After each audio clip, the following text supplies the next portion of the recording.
Hello everyone, welcome to you all in your trustworthy education channel source Shiksha. আজকের ভিডিওতে আলোচনা করব ক্লাস 12 হায়ার সেকেন্ডারি 2025 যাদের ফিলোসফি এক্সাম রয়েছে দর্শন, তাদের জন্যই আজকের ভিডিও। চ্যানেলে যদি নতুন হয়ে থাকো অবশ্যই সাবস্ক্রাইব, পাশের বেল আইকন প্রেস করে দিও। এইরকম নিত্য নতুন আর্জেন্সি ভিডিও কিন্তু আমরা আমাদের চ্যানেলে প্রোভাইড করে থাকি এবং সেগুলো তোমাদের কাছে খুবই ফ্রুটফুল হতে চলেছে। চলো প্রথমেই আলোচনা করি দর্শন। বাক্য থেকে বচন, আবর্তন, বিবর্তন, সমবিবর্তন, ন্যায়, আচ্ছা সত্য সারণী, সেগুলো তো খুঁটিয়ে পড়েছো তোমরা। আজকের ভিডিওতে শুধু লং কোশ্চেন, অর্থাৎ 5টা লং কোশ্চেন, একটা লং কোশ্চেন 8 নাম্বার, 40 নাম্বার, এখান থেকে ছক্কা হবেই হবে। ঠিক আছে, চলো শুরু করি। প্রথমে 3 দাগের এ বচন চ্যাপ্টার থেকে কোন কোন প্রশ্ন আমরা করব দেখে নাও। বচনাকার কি? বচন ও বচনাকারের পার্থক্য। বচনাকার কি সত্য মিথ্যা হতে পারে? একটি প্রশ্ন। 2 নাম্বার, নিরপেক্ষ বচন কি? উদাহরণ সহযোগে নিরপেক্ষ বচনের পার্থক্য লিখো, মানে নিরপেক্ষ এবং সাপেক্ষ বচনের যে পার্থক্য। 3 নাম্বার, গুণ ও পরিমাণ কি?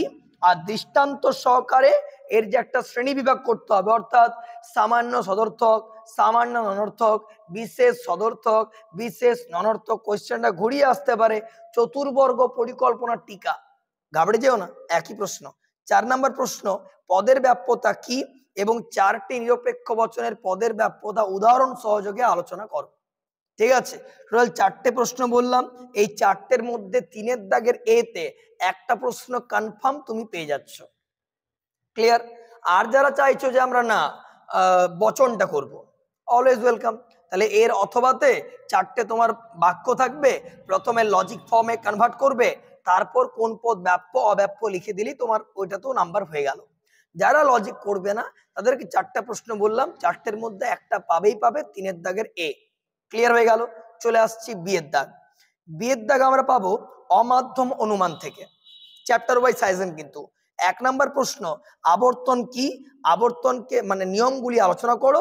আর একটা হচ্ছে আবর্তনকে মানে কেন অমাধ্যম অনুমান বলা হয়, মানে বলা যাবে কি যাবে না।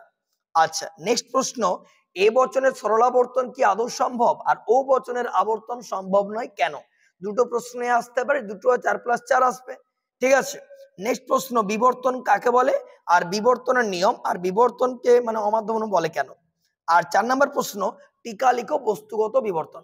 এই 4টে প্রশ্ন করো, 4টের মধ্যে একটা 100% কনফার্ম 3 দাগের বি তে। আর যারা চাইছো যে কোশ্চেন করব না লজিক করব, তারা অথবাতে যে পরে প্রথমে লজিক ফর্মে কনভার্ট করবে, আর তারপর তোমার কি করতে হবে সেটার আবর্তিত বা বিবর্তিত ভালো করে সাজায় লিখতে হবে। নেক্সট 3 দাগের চলে আসবো আমরা সি এর দাগ।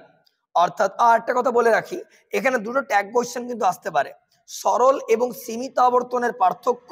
আরেকটা আসতে পারে তোমার না, আর কিছু এখান থেকে করার দরকার নেই, শুধু ট্যাগ কোশ্চেন একটা করলে হয়ে যাবে। ঠিক আছে, আচ্ছা চলে আসবো আমরা নেক্সট নিরপেক্ষ ন্যায়। নিরপেক্ষ ন্যায়ের ক্ষেত্রে কথা বলে রাখি যে এখান থেকে তোমাকে কিন্তু চেঞ্জ করাটা শিখতে হবে। আই মিন বৈধতা বিচারটা শিখতে শিখতে। কারণ কি, অরে আমরা টিকাগুলো বলছি, টিকাগুলো বলে নিই আগে। নিরপেক্ষ ন্যায়, সাধ্য পক্ষ হেতুপদের কাজ, ন্যায়ের সংস্থান, অবৈধ সাধ্য দোষ, পক্ষ দোষ, চারিপদ ঘটিত দোষ, অনেকার্থক হেতু দোষ, সংক্ষিপ্ত ন্যায়। আচ্ছা তোমার তারপর হচ্ছে ননর্থক আশ্রবাক্য জনিত দোষ। এই টিকাগুলোর মধ্যে দুটো টিকা পেয়ে যাবে, কিন্তু প্রিভিয়াস ইয়ার থেকে দেখা যাচ্ছে যে এই দাগে কিন্তু কোনো টিকা পড়ছে না। তাহলে আমাদেরকে বৈধতা বিচার করতে হবে। তোমরা জেনে গেছো অলরেডি 3টে পয়েন্ট। প্রথমে যুক্তির আকার, প্রধান আশ্রয় বাক্য, অপ্রধান আশ্রয় বাক্য, অতএব দিয়ে সিদ্ধান্ত। প্রথম গঠন করতে হয়, সিদ্ধান্ত ক্রিয়েট করতে হয় আমাদেরকে। ধরে নাও সে এতই দুর্বল যে হাঁটতে পারে না, তাহলে অতএব সুতরাং কাজে কাজে কাজে এগুলো থাকলে তার পরেরটা সিদ্ধান্ত, কারণ কেননা যেহেতু থাকলে তার আগেরটা সিদ্ধান্ত। প্রথমে সিদ্ধান্ত লজিক ফর্ম আকারে লিখলে, ব্র্যাকেটে লিখে দিলে। ঠিক আছে, আর সিদ্ধান্তে সবসময় পক্ষপদ আর সাধ্যপদ থাকে। হেতুপদের অবস্থান কোথায়? প্রধান এবং অপ্রধান আশ্রয় বাক্যে। উদ্দেশ্য থাকতে পারে, আবার বিধেয়তেও থাকতে পারে। তারপর বিচার করার 5টা নিয়ম তোমাদের মনে আছে। 3টে বচন থাকবে, প্রধান আশ্রয় বাক্য, অপ্রধান আশ্রয় বাক্য, সিদ্ধান্ত। 3টে পদ থাকবে, পক্ষপদ, সাধ্যপদ, হেতুপদ। পক্ষপদ এস, সাধ্যপদ পি, হেতুপদ M. Subject predicate middle term জানা আছে। এরপর 3 নাম্বার নিয়ম, কোনো পদ আশ্রয়বাক্যে ব্যাপ্য না হয়ে সিদ্ধান্তে ব্যাপ্য হতে পারে না। 4 নাম্বার, হেতু পদটিকে একটি বার হলেও ব্যাপ্য হতে হবে। ব্যাপ্যতার নিয়ম, এসে বিলোপ, এ বচনের উদ্দেশ্য ব্যাপ্য, ই বচনের উভয় পদই ব্যাপ্য, আই বচনের উভয় পদই অব্যাপ্য, আর ও বচনের বিধেয় পদরা ব্যাপ্য, উদ্দেশ্য পদরা অব্যাপ্য। এসে বিলোপটা মনে আছে। তারপর যদি 5টা নিয়ম মিলে যায়, আরেকটা নিয়ম আছে, দুটি আশ্রয়বাক্য অনর্থক হলে তার থেকে কোনো বৈধ সিদ্ধান্ত টানা যায় না বা হয় না। এরপর যদি সবগুলো মিলে গেল, তাহলে পাশে হয়তো তুমি পেয়ে গেলে এ এ এ, হয়তো প্রথম সংস্থান, তাহলে মূর্তির নাম হয়ে গেল বারবার, বিএআর বিএআর, এই তো কমপ্লিট হয়ে গেল। তারপরে কেমিস্ট্রেস, ফেসাপো, ফেস্টিনো, ডেরাই, সব তো মনে আছে কোন সংস্থানে কোন বৈধ মূর্তি। সর্বমোট বৈধ মূর্তি রয়েছে কটি? 19টি, মনে আছে আশা করব। তারপর চলে আসছে আমরা 3 দাগে ডি। ডি এর তোমাদের 3টে প্রশ্ন বলছি, একটা মিলের অন্যয়ী পদ্ধতি, একটা অন্যয়ী ব্যতিরেকী পদ্ধতি, আর একটা সহ পরিবর্তন পদ্ধতি। 3টের মধ্যে একটা 100% আসবে 3 দাগের ডি। Confusion clear? এরপর চলে আসবো 3 দাগের ই।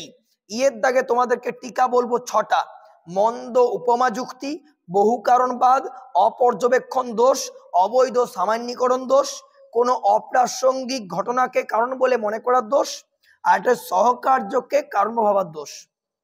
হয়ে গেল। এছাড়া তুমি দেখে রাখতে পারো কাকতালীয় দোষটা একটু দেখে রাখতে পারো, ঠিক আছে? এটা একটা ইম্পর্টেন্ট, ফেলে দেওয়া যাবে না, তাই দেখে রাখবে। তাহলে হয়ে গেল 3 দাগের ই এর অথবা।